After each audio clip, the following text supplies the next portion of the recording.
What is going on, everybody? Welcome back to another episode of the Heroes for Hire podcast. We are back again talking all the week's movie news, entertainment news, and just generally having a bit of a chit-chat about everything to do with film.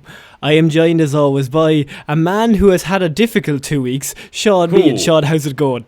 How's everyone's May going, folks? Sean's been kicked in the balls repeatedly.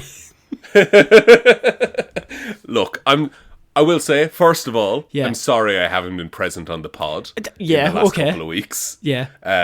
I feel I'm justified. See, what you've done is you've got aggression. Eerily aggression. Yeah. I've been around my family a lot recently. Look, if you don't know, we have been missing for the last few weeks, not for lack of trying, just general life stuff. Just a couple of funerals and chest infections going on. He had a few family funerals, you know how it is, and then he had a chest infection in between the funerals, so he's just been kind of out of commission for the last while. But today, Sean, I have got you on a good day where no funerals are taking place. It's rare at the minute. My phone is on loud, so if it rings during the course of the show... Oh, no. Oh, I'm getting breaking news. It's my funeral, actually. So I thought what we could do to cheer Sean up is just have a bit of a chat, a bit of a laugh, because you haven't heard any movie news in weeks, and I don't think you even know what movies are at this stage. You know, I'll be honest, Project Hail Mary came out and then movies stopped, as far as I think it's been a whirlwind since then, yeah. So, if this is your first episode, weird introduction, but you don't have to do anything. Just chill out. But if it's your second or above, we'd really appreciate 5 stars, a like, a follow, a share. Whatever way you can support the show, that would really help us out. We have a Patreon as well, with extra movie reviews and extra content over there for like the price of a coffee. You also get a shout out at the end of the episode, and it also means this is ad-free, which is pretty cool. But most importantly... Yeah, imagine we had to do a Squarespace ad after that intro. That'd be fucked up. Do you have a mattress? Do you have a guest book you want to sign? Does your dick not work? Actually, send me that one after if you could, please. Hey, just send on that link. Actually, I have a friend. just so I know where not to look. I've had a lot of funerals. I'm very sad. Sorry, this is why you're not going to get any sympathy here. Oh no, I will say I won't get sympathy from you, of course, my best friend. But thank you to everyone who did send messages. That was very, very kind and very, very nice. And I like how the listeners and the people who are on the Patreon and they're like such legends. They're always so kind to you, especially that they're always like, "Oh, poor Sean. Sean's so good." Because I think it's like because I live such a, I would say, chaotic life anyway. That when something genuinely bad happens, it's like, oh, fucking, he's not equipped to deal with this. And sometimes I read that and I go, oh, that is so nice. And then I think, maybe I should treat him like that. but I wouldn't be his best friend if I say that. After 10 years, if you started now, would it be kind of weird? Like, if I came in really genuine, I was like, oh, man, I'm just crying with you. Like, you'd be like, what is wrong with you? Stop. No, I know. All I need is are we recording today? Text. You good? You good, bro? But yeah, just tell one human being we exist if you want to support the show. If you want to say just the one, Sean. Just the one, please. It's been a while. I'm out of practice. And look, other than that, I mean, we don't really have anything else to plug or anything else to talk about because, actually, really quickly, I just want to say thank you very much to everyone during the little break, all the support and the listeners and all that stuff. The numbers were still going up even though we weren't really putting out new episodes. Should we just take a year off and see what happens? We should just do nothing. It's easy. Just fucking coast, lad. Like, we're... Some would say we have been for a few years. It's been... Look, a lot of stuff has happened in both of our lives. So, Sean, I want to start off movie news this week because I was like, okay, we need to start off with something that's on his level. That something that will cheer him up is in his ballpark. And this isn't a bit, Sean. I'm not doing a rug pull. I'm actually going to talk about something that you might like.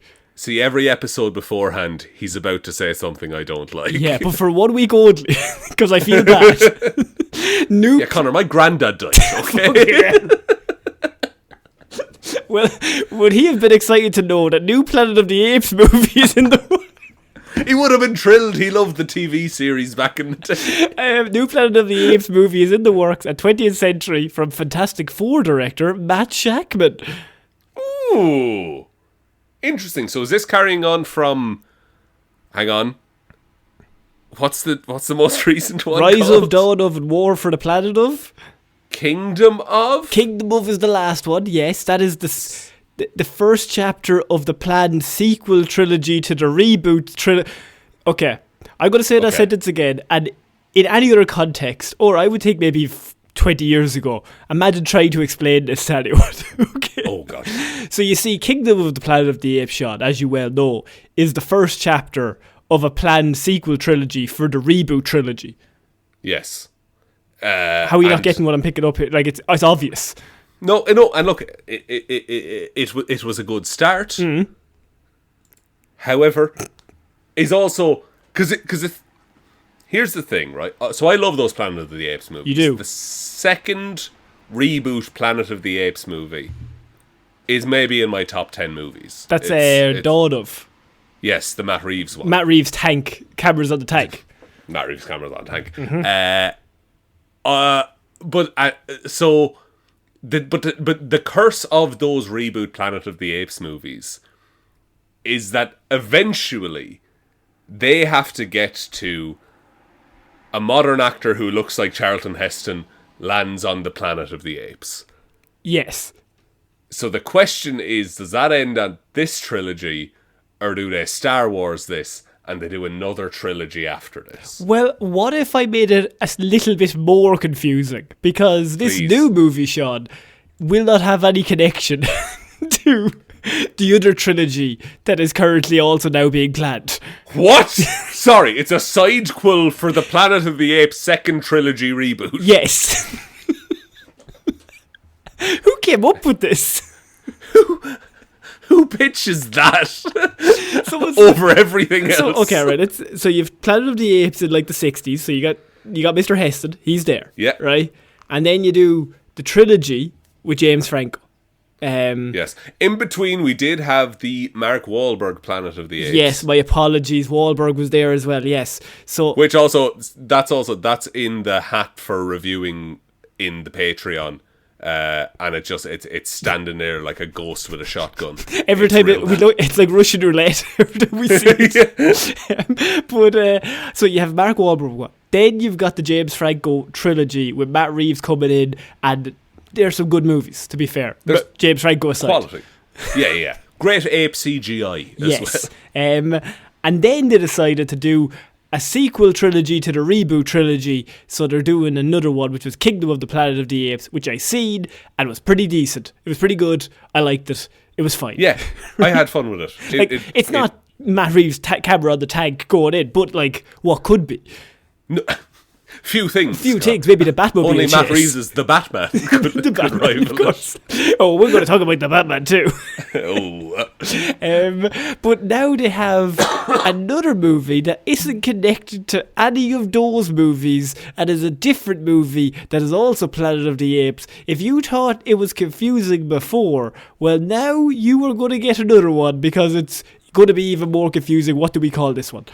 Because I think they need. I think the studio pitch for this is we need another Planet of the Apes movie, but we don't know where we want to go with the sequel trilogy.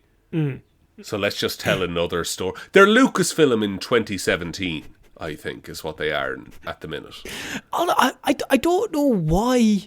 Why not just get Matt Shakman in, who directed Fantastic Four First Steps last year, but why not get Matt Shakman in to just direct the second one in your trilogy? Right? Because surely just because it's weird to say, but the Planet of the Apes movies, they are just they're a bit of an event film in that there's not a lot of them that come out because of the CGI and the time and everything. Well, you say that, but I mean, there's a lot of Kingdom of the Planet of the Apes, or. But what's the time gap between Planet of the Apes movie? Like, they're not every year. So I think there was the original. We've had 4 direct sequels to the original movie. Oh yeah, those don't count. They don't count. Okay, all right. So that's the 1960s movie. Okay, that's trash cinema. That is your granddad's mother. Actually, it is. It is Planet of the Apes movie. Yeah. So you have 4 5 with So- Wahlberg. 4. Yes, so the rundown is... So, I'm not going to name all of the titles for the original. So it goes, the original Planet of the Apes was 1968. Yes. Then there was one in 1970, one in Benita. 1971, one in 1972, and one in 1973. Then there's a gap until 2001, Yeah. when something happened, which was the Planet of the Apes 2001. Mark Wahlberg with could have Mark stopped Wahlberg, 9/11 as well in 2001, but we don't go into that. if he was on the plane. He And was. then we have Rise of the Planet of the Apes in 2011, Dawn of the Planet of the Apes in 2014, War for the Planet of the Apes in 2017, Kingdom of the Planet of the Apes in 2024. I like the pace that those movies come out in.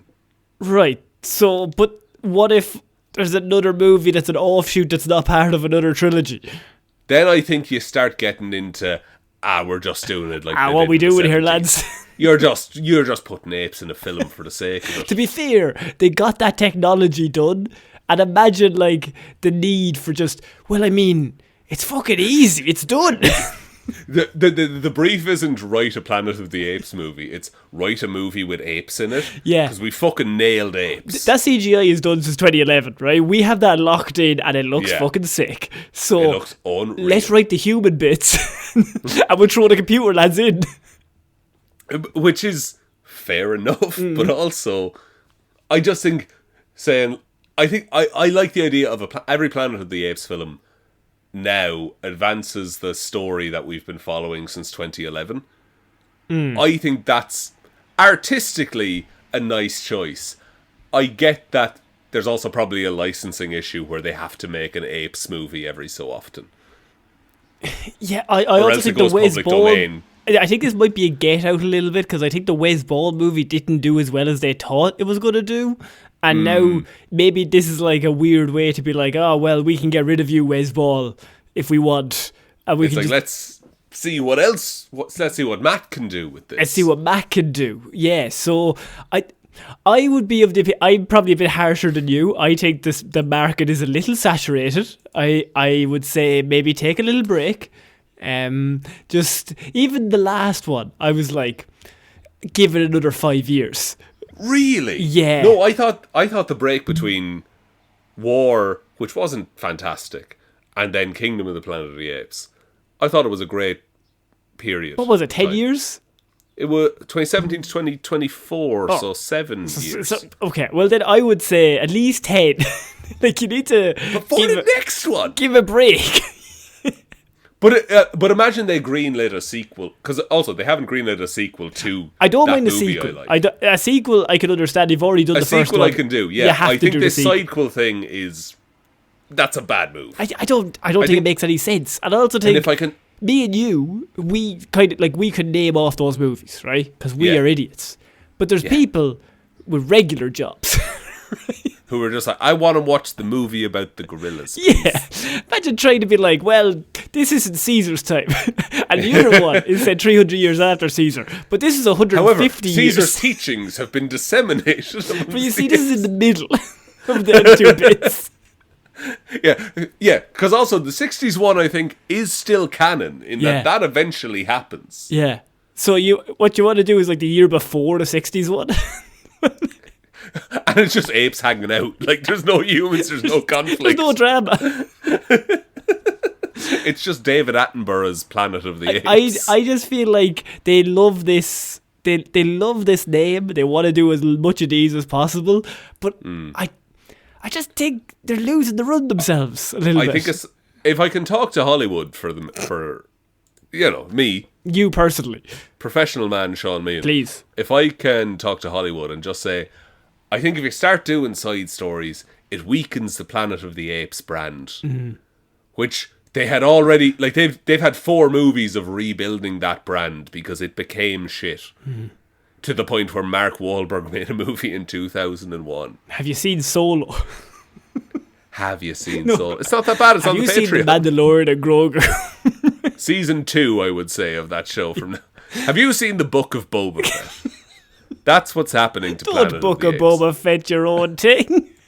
Don't Boba Fett this. I think, yeah, I was like, good idea. And then the more I thought about it, I was like, I don't know if I want that. Maybe just do another one of the one you're already doing. Just finish that one and then move on to the next one. It's the example I would say, and this might be having Planet of the Apes. I might be swinging too hard for it.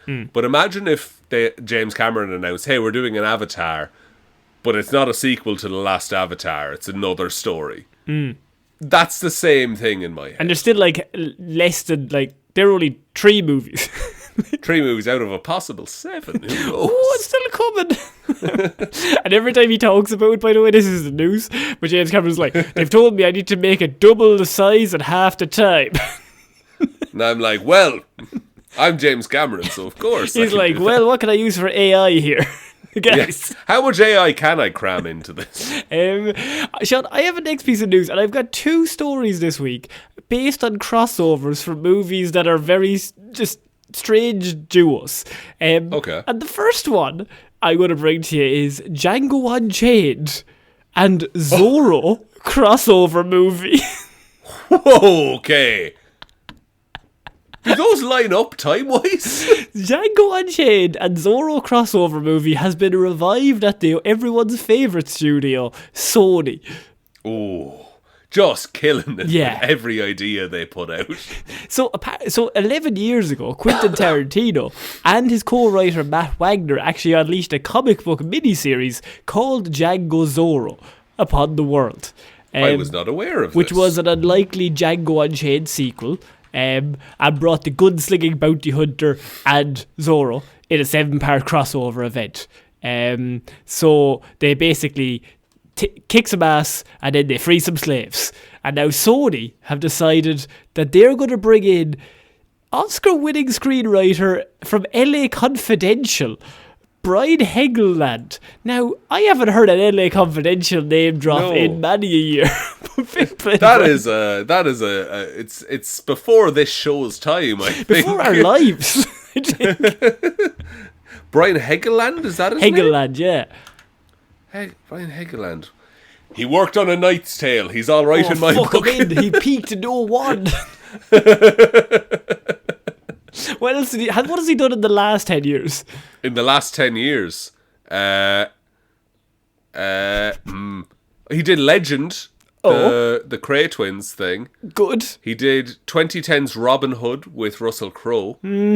Okay. He did Cirque du Freak, the Vampire's Assistant. I'm all in. The Taking of Pelham 1, 2, 3, which I think is pretty good. That was good. It was the problem with that one, wasn't there another train movie that also had a tree in the title? I can't remember. Yeah. 310 to Yuma, maybe. Yeah, I think this is a wild swing from Sony. But also, this very much evokes the AVP, like the Alien versus Predator, of just like, let's fucking smack them together and see what happens. Sells, you know? So if you take, like, the Mask of Zorro movies are, I love the Mask of Zorro as a movie. The first one with Antonio Banderas. Is that the Banderas one? Oh, killer. Ah. It's like that and The Mummy occupy the same space. Exactly. Like, you just watch family movies that are just ridiculously good. Right? Yes. You stick that on Christmas Day. That's a Christmas Day movie, if you ask me. Yeah. Also a New Year's Eve movie, I would put it Very as. specific. Very specific. Mask There's of a week Zorro in the is a difference. 5-star, 3-star movie. I'm bringing that in, right? Yeah. But put that in the hat, somebody, please. and Django Unchained is not a 3-star movie, so I'm interested to see how they put them together. It is, but it's also like, imagine Zorro with a gun. That's He's even more powerful. So I forget, Zorro was like 1919 first published. Oh, That's one of the oldest swashbuckling heroes. Yeah. Well, I mean, it's a classic story, to be fair, of the Mask. Like, that's where all the superheroes have come from, really. Batman specifically, and the Batman. Your friend and mine. The Batman. Not criminal's friend, Sean. I'll be honest. I would watch this. It might be trash, but it could also be amazing. Do you bring in Jamie Foxx and Antonio Banderas for? I mean, if you're gonna do it, If you're gonna do it, fucking that's the move, right? You're not going to start with Gane with other people. Like, you're going to have Antonio Banderas and Jamie Foxx. Unless you want to age it down. Like, who's a... Because, no shade to either man. But, who's a, say, 30-year-old... Well, okay, if we go off the Miami Vice casting, Michael B. Jordan would have to be Django. That's pretty good. Because he's taking the Jamie Foxx role in Miami Vice. Now, you can't cast Austin Butler in the Antonio Banderas role. That doesn't work. He is a master of accents, though. Let's just He's get that nailed down. He's never getting out of accent if he goes in too deep. He just does Elvis again. I thought Zorro was meant to be like Spanish. Shut up. Don't worry about it. He's Elvis. He's from Las Vegas. He's from Las Vegas. So who is the 2026 Antonio Banderas? Who played Blue Beetle? Who played what? Blue Beetle. Oh. Yeah. What is his name? Oh, that's a great shout. Because he's great. Yeah. And I think he might be younger. He's definitely younger than Michael B. Jordan. Yeah, definitely. But like at least a decade, I'd say. Yeah, Blue. Xolo Mariduena. Okay. And age? Who, born in 2001. He's 24. Yeah. Who? He's a child. He is a child. He could play 27. Imagine Michael B. Jordan towering over him as Django. But he is a great vibe for Zorro. Really what you want is Antonio Banderas in the role as the Anthony Hopkins role, training a young Zorro and working with Django. Ooh, passing the torch of Zorro. You'd have to. Because how old is Antonio Banderas? 65. Are you locking that in? I'm going to go 65. Antonio Banderas is 65 years old. Yes. Fuck. He's so good with dates. I'm always within a year. Yeah, August 10th, 1960. I couldn't have told you that, but I could have. Look, he's still looking well, but I mean, just do you bring in younger people or do you just go with the older acts? It's the other side of that, right, is Jamie Foxx. I mean, he's like 53 years old. He's 58. 58, he's way out. Oh no, my worst guess ever. There's unlike you, but there's nothing stopping him from doing like aged Django Zorro. I think this is I think you're dead right. I think this is Alien versus Predator, but a lot more charm. I mean, this could be dog shit, but I think I'd still watch it. But the promos and press for this will be amazing. Like, I think it's going to be terrible, and it's going to be a mishmash, but I think it's going to be a real fan favourite. I think we'll love it, is the thing. It's like, oh, it's terrible, but my God, it's beautiful. Oh, great. All I'm picturing, right, is, and look, I know this is a very Sean take on things. Yeah. Do you know that scene in Curse of the Black Pearl where Jack Sparrow and Will Turner are sword fighting in the, like, forge? Right. It's that entire vibe is the whole movie. It's just two very capable people playing off each other. Yeah, and one is played by Johnny Depp. And one is played by Orlando Bloom, and it's set at sea. And it's called Pirates of the Caribbean again. That's the title. Pirates of the Caribbean again. I think Hollywood would be so much better for every remake they make. They don't call it something else. They just say again. Or it starts with Remember Pirates of the Caribbean. Remember the Mighty Ducks? There's the Mighty Ducks again. Has there been a Mighty Ducks reboot? Oh, there was the reboot, yeah, the TV reboot that came out during COVID. Oh, Jesus, I forgot all about Not good. No, I think that's my pitch to Hollywood, is all of your new sequels or reboots of movies from the 90s that you're just constantly... they just have to say again in them. You don't have to give them another name. Or one more time. Just one more time. Or you can't say 2 Electric Boogaloo, but you have to just say one more time or again in brackets. I'll give you Reloaded. Reloaded is good, yes. You can have that. Yeah. A Knight's Tale, again. A Knight's Tale again. A Knight's Tale Reloaded. There's guns now. He's on the horse just shooting people. It's jousting with shotguns. How is he going to do it with suit? He's dead. He's well dead, actually. We're going to move on to our next piece of news. And Sean, just when you thought you were out of Fast and Furious, they've dragged us back in because there's a TV series in the work at Peacock with Vin Diesel executive producing, because I think he's realised this is his money for life and he needs to keep this ball rolling. You can really coast off of this because also there's never another movie happening. He's not doing Riddick. Again. He's not doing Riddick. Honestly, Fast and Furious as a TV series, on paper, sounds really good, but you can never live up to how ridiculous Fast and Furious got to. If after Too Fast, Too Furious, they were like, hey, we're doing a TV series of this, you could be like, oh, that's fairly ground level driving stuff. That's understandable. But when you walk off a parking lot falling on you, you can't do that, well, no, he was from the streets, on a Monday. I think it's a bit late to make it a TV series. So they want to expend the legacy characters and their stories. And apparently... So we can't get any of the big names, is what they've said. They're like, everyone... Ludacris won't have it. There's no way Ludacris isn't doing it. Ludacris is going to do it. Oh, he's doing it. He's doing it. Yeah. No, I think they want to do all of the legacy characters, and apparently they're going to be releasing 4 shows in the Fast and the Furious universe. So 4 different legacy characters all on Peacock.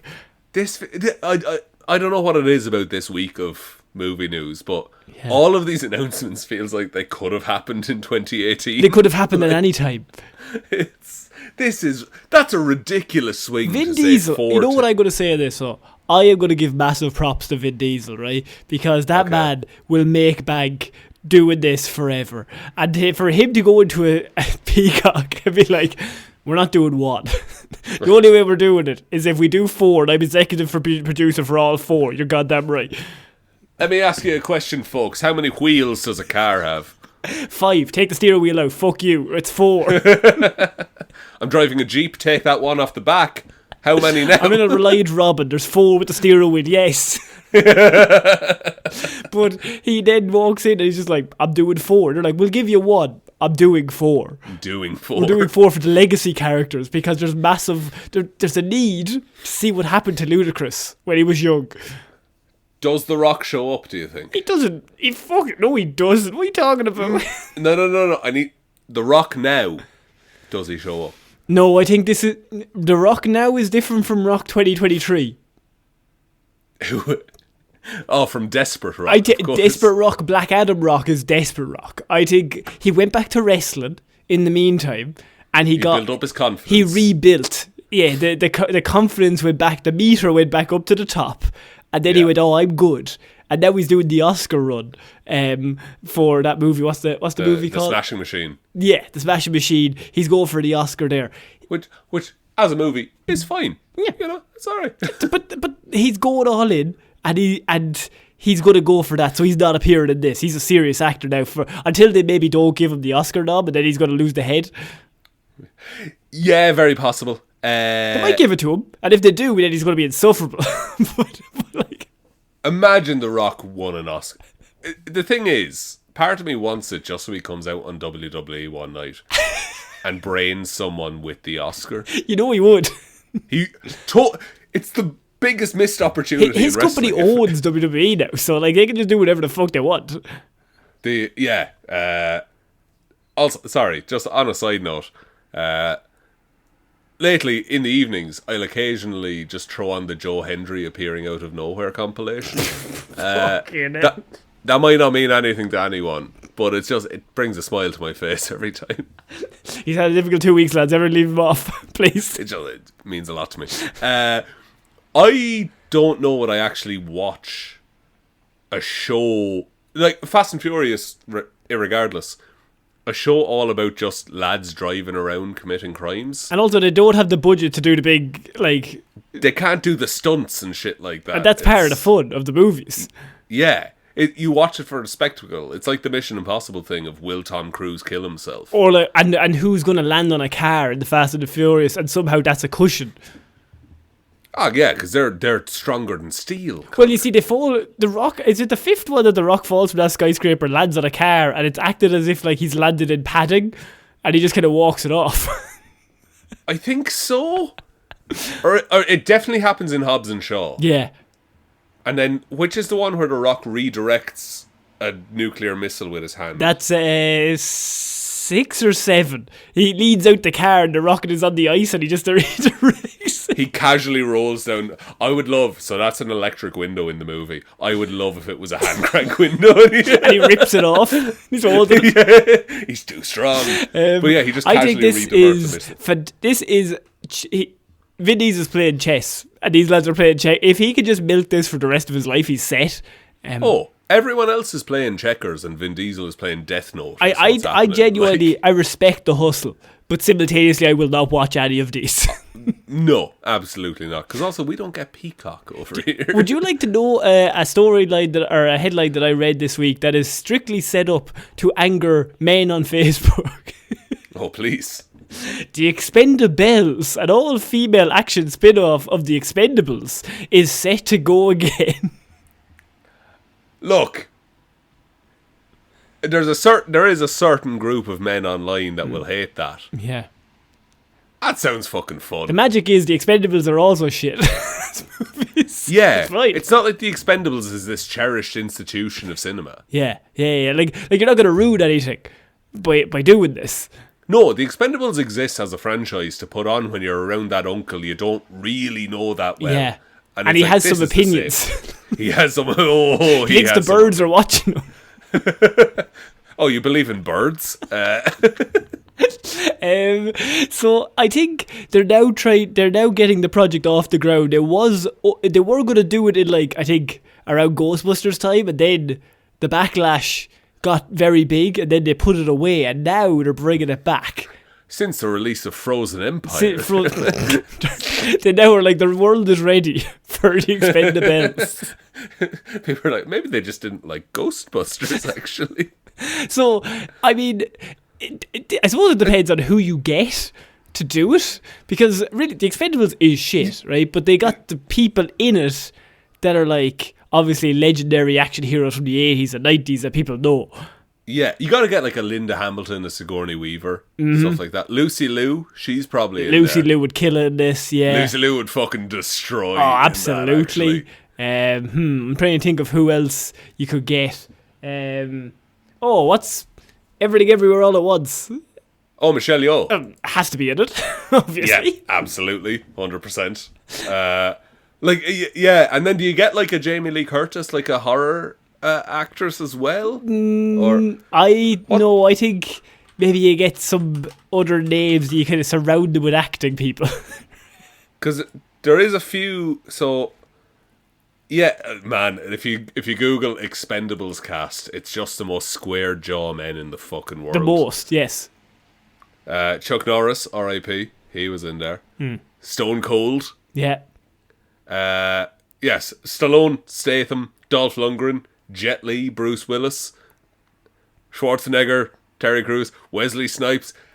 Like, there is that equivalent casting for the Expendagals. I also don't think they should call it the Expendagals. No, it's the Expendables. Expendables, excuse me. Expendables. I also don't think they should call it that. What about Expendables again, this time girls? Expendables again, this time girls, you say? Call it Expendables Ocean 8. Oh! Sandra Bullock's here. Sandra Bullock, I would say, would fit in the cast. She was in Speed.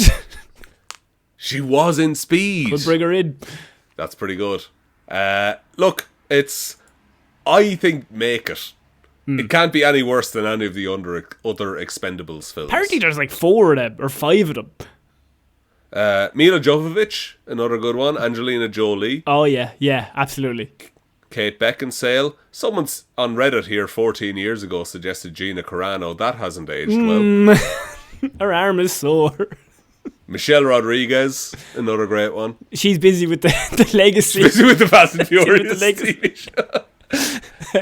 I I mean, I think I'm of the opinion that nobody will see this, but simultaneously nobody's seen the other Expendables movies either, so it's fine. Yeah, true. This is a movie that needs a DVD sale, I think. Yeah. Much as all of the Expendables need a DVD sale. Yeah, and then they kind of died off when that market died. Yeah. Yeah, I saw that clip from Matt Damon on Hot Ones. Oh, when he's talking recently. about the DVD sales and like how that would help your movie. He broke it down as like there is now $10 million movies and $200 million. There's nothing in between. Yeah, because the $60 million movie would make all their money back on DVDs. Yeah, because it was like good enough, but not a cinema draw. No, but you get it for like your brother at Christmas. Yeah. It'll be a gift, or you get it on rentals or whatever. Yeah. Zoe Saldana also was mentioned in the... Who? Zoe Saldana. Would kill it, to be fair. Just to add on to that woman's box office credibility. Yeah, probably the most box office of all time, Zoe Saldana. Yeah, it's just insane. You could just get her in, I suppose. I think that movie is designed to annoy people, but simultaneously... No, the headline I read was like, oh yeah, they've set this up, but also, it's fine. It's good. Like, bring it out. I'm sure it will be the same level of quality as the other ones. An affront to the Expendables' credibility. Is it like I hold them so dearly? Yeah. You've ruined it. It's like, no. Ocean's 12 exists. It's not the best. Yeah, come on. We still forgive it. Sean, I wanted to talk about Peter Jackson, and he's currently writing a Tintin movie, or Tonton, if you want to get specific about, and he plans to direct it himself. So apparently it's been nearly 15 years since Steven Spielberg and Peter Jackson's movie with Tintin. I don't hate that movie for what it's worth. Yeah, it's not bad, and it hits cinemas. Yeah. And then now we're apparently going to be getting a sequel or a reboot. I hope it's not again. I think it'll be Tintin 2. Tintin 2? Tintin 2. I see. Is it going to be the weird CGI live action version, or? I think so, yes. Interesting. It's less Polar Express than Polar Express was. So. Yeah, no, Polar Express is the most extreme version. It's like they got the filters and they put it up to like 100, and Tintin is like 60. In my head, it goes like there's Polar Express, then there's Jim Carrey's A Christmas Carol. Oh. And then there's Tintin. Yeah. And I think Tintin is the most pleasant of the bunch. Yeah, and that movie's pretty good, to be fair. As in, like, you'd watch it. Yeah. There's that one scene where Captain's like, we only got one bullet, and then Tintin takes down a fucking plane with a revolver. Like, the ultimate... What are we doing? To be fair, that wouldn't go wrong in the Fast and Furious movies. Tintin X Fast and Furious? What are we doing? Legacy sequel? But just Peter Jackson this time. So Spielberg's not... doing a Tintin. Spielberg is not... involved. Apparently the original deal was that Steven Spielberg would direct the first movie and Peter Jackson would direct the second movie. Right. Okay. I mean... He said, Steven did his film, then for 15 years I haven't made mine. I feel very awkward about that. Look, Peter, don't be stressing yourself. You were busy doing The Hobbit, the Battle of the Five Armies. Any man who gives us The Hobbit, the Battle of the Five Armies deserves a bit of rest. To be fair, I would have said stop as well. Has Peter Jackson got a bit into AI? Is that something I heard? I haven't heard that, but I'm not going to put anything onto the man, but I also wouldn't be surprised. But also, I've seen those Hobbit movies, Yeah. and look, if there was ever... Probably could have used some AI. Maybe. Might have made it palatable. Might have made it the most generic shit in the world. You've made generic shit. Why not just do more generic stuff over here? I just find it wild that like the guy who made Return of the King is going to make a Tintin. Yeah, like, what are you doing?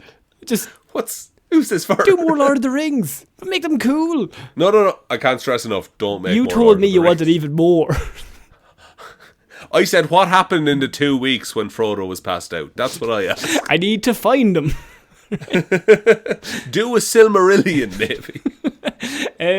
Okay, we're going to finish off movie news this week, Sean, with my second of weirdest duos to throw in a movie, but Alien vs Predator worked, so why not this? Greg Mottola is high on the list for DC's new movie, Deathstroke and Bane. What? Has that ever been a dynamic in the comics? I wouldn't say they'd come to mind straight away as a kind of duo. They're both very different character arcs. They'd be very different. Yeah. And they go about it different ways. But what about if we did a Deathstroke and Bane movie together? It's just Hobbs and Shaw. Yeah. That's what they're doing here. They're doing that again. But also, what if we did another villain movie? See, they're falling into the Sony trap here. Because they're like... Because the Clayface buzz is going quite well. Yeah. It would be fucking... For a second here. It would be fucking wild that our first exposure in the DCU to both Deathstroke and Bane it's a buddy cop is to put them in a team up buddy cop one. I mean, so like Bane he's not a Batman and Robin Bane. Just to, if people don't know, Bane is unfortunately very calculating. Very like he's such a cool character in comic books, and he does have the super steroid, but he's also a genius, and and he loves breaking the bat, but he does that not by... You say that to some they're like, oh, he just beats him up. I'm like, no, he like ruins his life and then beats him up. Yeah, he breaks him mentally and then breaks him physically. Yeah, and then you have Deathstroke on the other side, who is, I mean, mercenary. And just kind of, he has the super soldier serum, and I'll be honest with you, I made a comment on Blue Sky as well that I think a few people were commented on, and it was on the Heroes for Hire page. It was mostly about the fact that why not do a Deathstroke movie where he fights, I don't know, just off the top of my head, some sort of people ages between 13 and 19. And they could be titans of their area of expertise, and one of them likes to flip, and he takes a real dislike to that guy. Connor, shut the fuck up. That would never work, okay? What if we psychologically damaged the guy who's a gymnast? It's wild. Because, look, no shade to Andy Muschietti or anything. We also don't have a Batman in that universe. And every time the Batman clips were coming out on Matt Reeves... Matt Reeves discovered how to make GIFs. Yeah, and he just keeps putting out based on all the characters that are going to be in the Batman. And every time it came out, I just kept laughing, thinking about Andy Muschietti at home, being like, "How the fuck am I meant to?" He's got Sebastian Stan and Charles Dance and fucking Scarlett Johansson. Because he now has he has to do, theoretically, to differentiate himself from Matt Reeves' Batman, has to do a Batman origin. Yeah. But also we need to have Damian Wayne in that. That's what's been announced. Yeah. So, and I mean, I don't know what way he's going to do it, but it becomes funnier every time something gets released about the Batman. Just because you're just like, you need to stop. Your swag too tough, Matt, please. Andy, they'll kill you. Please. I haven't even cast Batman yet. We haven't even announced Batman yet. And you've got Officer Martinez. So, are they just going to do... What's the arc where Bane breaks Batman? What is that? Oh, Nightfall. Nightfall. Are they going to do Nightfall... But it's just Bane tormenting Deathstroke? Is that the... What is the point? Who does that serve? I don't know who this... I think it's a good way to look at who does any of this serve, because both of those characters are excellent. And I think they're fucking fantastic as villains to heroes of some kind. Yes. And I think if you put them both in the same movie, that's fine. You could actually make this movie even good. But imagine a movie where they're separate. That's a great sentence. So you could make this movie good. You could make the movie good, but I think it might be like a 5 out of 10, 6 out of 10. But instead, you could leave Deathstroke and just do a Teen Titans movie and have him just ruin their fucking lives. Yeah, and just absolutely demolish. Which, if you wanted, you could technically do in the DCU and have an older Robin, and then when you do the Batman, Damian Wayne is the younger Robin. Yeah, but Andy's going to do a movie, Sean. Andy needs the work, lads.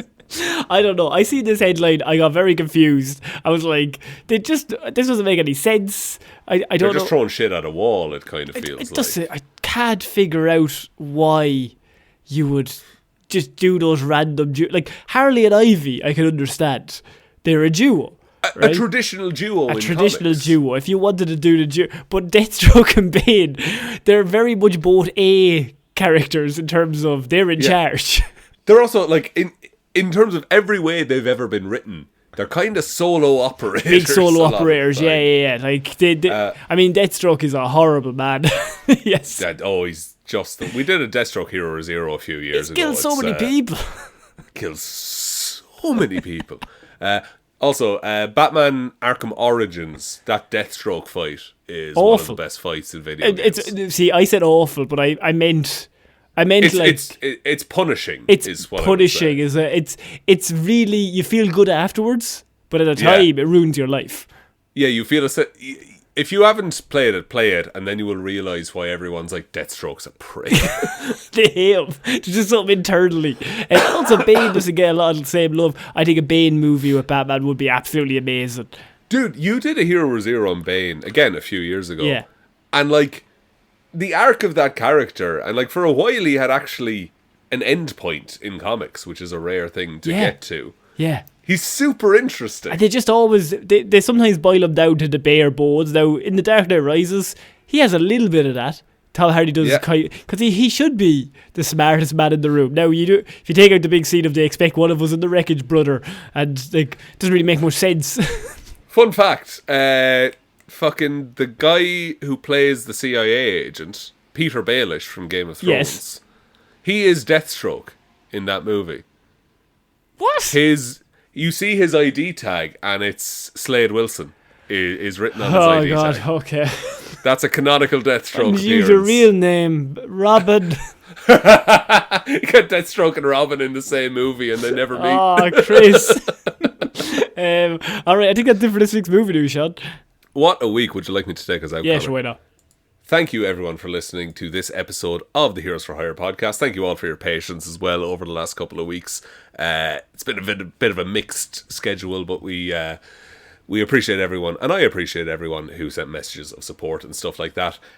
Big thank you goes to all of our patrons over on Patreon, patreon.com/Heroes for Hire podcast. The link to that is in the description. You do get extra movie reviews and TV show reviews that we have up there. You also get a shout out on the show. So big thank yous go to Róisín and Baby Ben Palmer, Ryan, Kamatsu, Dozer, Enthusiast, Evanson, Waffles loves you and hopes you have a good day, you're a legend, David Clarke, Dominic, Anna, Kamatsu, Dozer, Hjelmroos, Danny McLaughlin, Lordsmish, I'm trapped here, this is home now. Sorry, my throat is still not the best. Ed Ball, Conor and Lorraine are back from orbiting the moon to make sure it's not falling. Russ, lads, I don't think these wars are as secret as everyone thinks they are. Parfit. Liz had a few too many on St. Paddy's Day and tipsily subscribed to the Patreon. Ciara Lawler, Judge Leahy, Mikey Chair's #1 fan has great taste in movies. Call me Kamatsu, the way I be dozin at work. Johnny Ray, Hunter Harvard, the Texas Ironman. Lisa and the Cult Jam. Justin, we named the Monkey Jack Bowman. Joe Reid, John NeSmith, Ted Sullivan, Jeff Scroger, the Fuel by Nostalgia podcast, Charlie Smith, Logan Merriman, YinzerGhost, Pete Rogers, Nonchalant Nome, Janus, #1 Man-Bat fan, Simonsen, Callum Bircher, Alice Foss says abolish ICE, Miles Crossland, and David Leffler. Thank you all for your support. We really appreciate it. Thanks, man. Appreciate it. You could have offered to read it yourself. Absolutely not. Thank you to everyone who supports us over there. Everyone's an absolute legend. There are other ways to support the show. You can go to Twitter at Heroes for Hire Pod. The 4 is a number 4. Facebook is Detective Divilment's discussion group. Instagram is Heroes for Hire Podcast. Blue Sky is Heroes for Hire Podcast. But the best way to ever help out the show is to tell one human being that we exist. Just the one, please. And I think that's about it, I Connor. think so, Simon Conor and Lorraine. See you all next week, guys. Oh, bye.